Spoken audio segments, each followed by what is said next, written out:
Okay guys, I think I'm back. So my paper's good and dry, and I'll show you what we did this morning in our crazy little Zoom meeting. I'm using the thinned out pink, and I'm just coming into the base of each of the flowers, laying down a little bit of the color. Then I'm going to clean my brush, take the extra water out, and with the tip of my brush I'm just going to tickle the edge of that color I put down. So you can see here it's a hard edge and here it's a soft edge, and we want the whole thing to have a nice soft edge. Now when you're softening, you don't want to have too much water on your brush, and you just want to use the tip of the brush and lay the belly of the brush down so that you're dampening the paper, so that as the pigment moves away it won't leave a hard edge. Once you've softened the edge, then go back and get a little more of the deeper color. And this is charging. So now I'm charging color into color. It's already wet, so it should soften nicely on its own. If for some reason you want to come back and manipulate it, you can do that. Now I want to warn you that when you come in to soften, you don't want to dump a bunch of water. Do you see the way that's pushing the pigment back toward its driest point?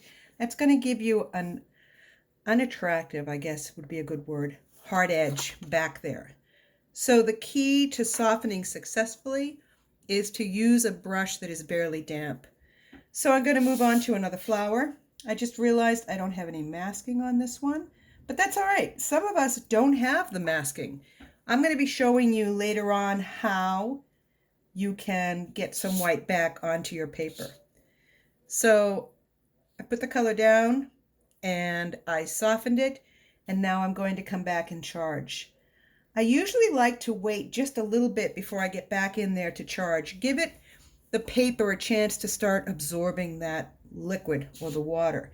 Here I can see a hard edge, so I'm just going to clean my brush again, and I'm going to come back and soften that hard edge. While I'm in here, I'll come up here, do another flower.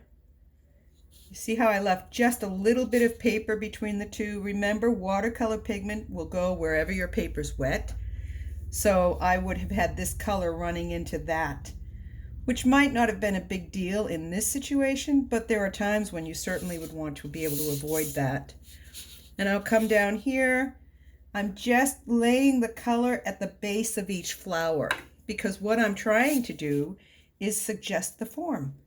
I know it's a rounded form. And as it's a rounded form, it will get darker as it moves away from me. And I'll just make that shape a little more interesting. It was kind of boring. And then we've got a flower over here. I'm going to leave a wall of paint, or rather paper, back there. I'm leaving an area where those two flowers don't touch. And then I'm going to soften this color. And if I feel that I'd like a little more saturation at the base, I'll come back and charge in. See how this one that I did first is still damp enough that I can still come back and charge into those? And my charging, I have a little more pigment than I did when I was first putting the color down. That helps it to get a bit more saturated. Here I've pulled it forward, but I created a hard edge. So just come in and soften that. So we did that this morning, and then the other thing we did was we painted a few of our leaves while we were waiting for some of the blossoms to dry. So I'll come over and do this leaf. Again, I don't want it to touch into that pink flower, so I tried to leave a little bit of a barrier there. I'm not worried about creating light or shadow at this point. I'm just basing it in. And then I'll come back with my darker color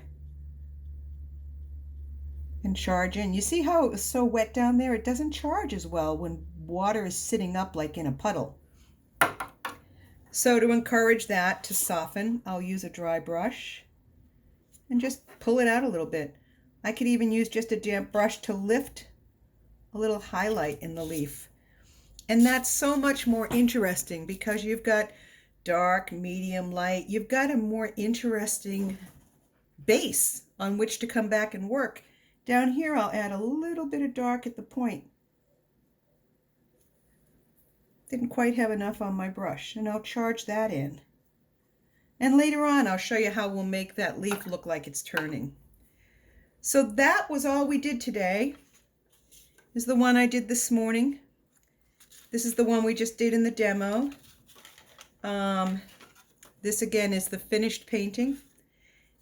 And I also worked on this one this morning during class. So this is Monday. We're going to meet again Tuesday at 11 a.m. Hopefully I have a better time with the technical part. Thanks, guys. Talk to you soon.